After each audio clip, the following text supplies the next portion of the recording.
Many thanks for allowing me to participate with you today on this release of the latest Indicators project for Greater Louisville. I'm going to be honest and tell you, Carolyn, that even though some of my best friends produce Indicators projects, I have always been a bit of a skeptic.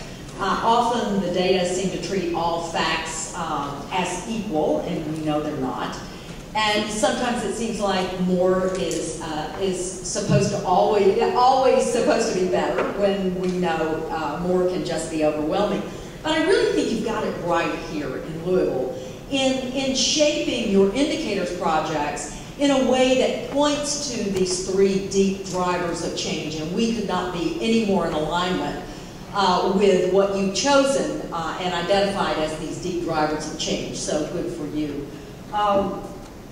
This 2010 Competitive City Report is an important contribution to the work that we all are trying to do to make America a more successful nation by making our cities more competitive. In fact, that's the only way we can make America a more competitive nation. Our public policy, Mayor, doesn't always reflect that, but I think we know if we look at where the resources in America are concentrated, if we look at the economic engines of America, we know that this is where we have to make a stand in terms of making our nation a success. And I want to offer special thanks to the funders for supporting this work. I know that this is not the sexiest work that goes on in the community, particularly in a time when a lot of people have very real human needs, but I appreciate the fact that you're hanging in there. And I think it's a real tribute to your work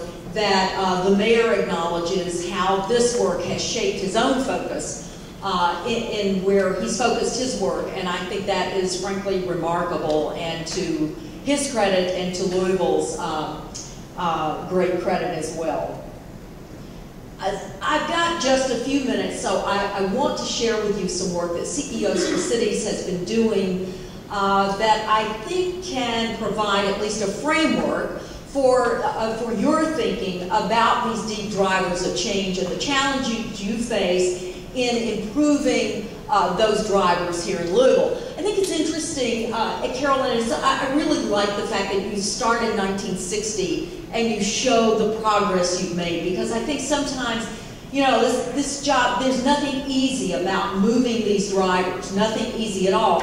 But if you look at where we've come from, you see that, in fact, we've got a history of moving those drivers of change. And so the challenge for us is to keep, pushing and know where we're pushing. Let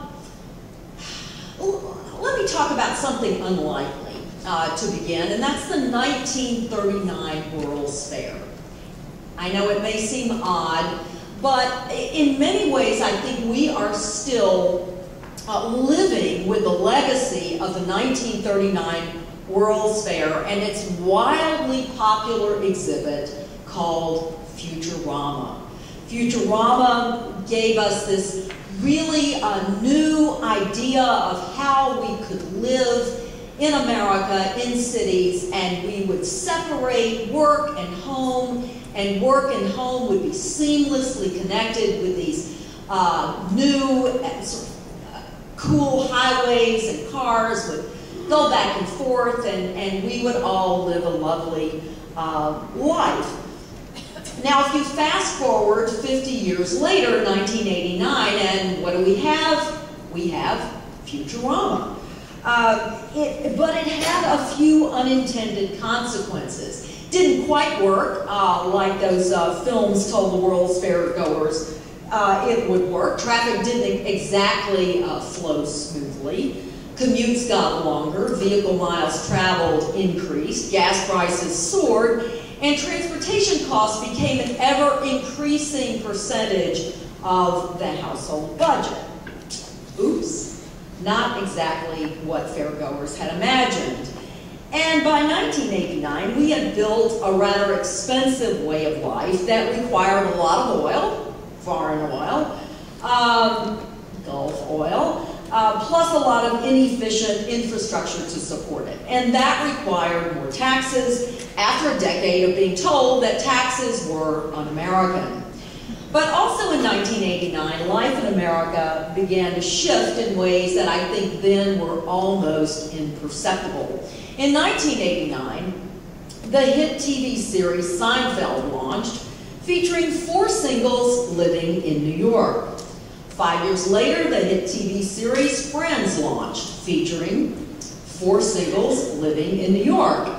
And in 1998, the hit TV series Sex and the City launched, featuring 4 singles living in New York.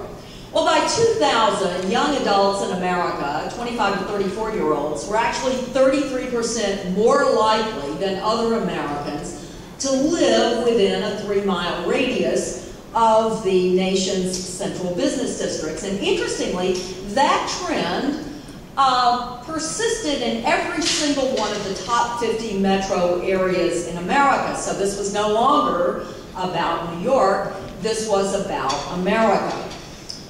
Was life imitating art, or was art reflecting life? Either way, the facts were clear. Futurama no longer reflected the aspirations of a new generation of Americans.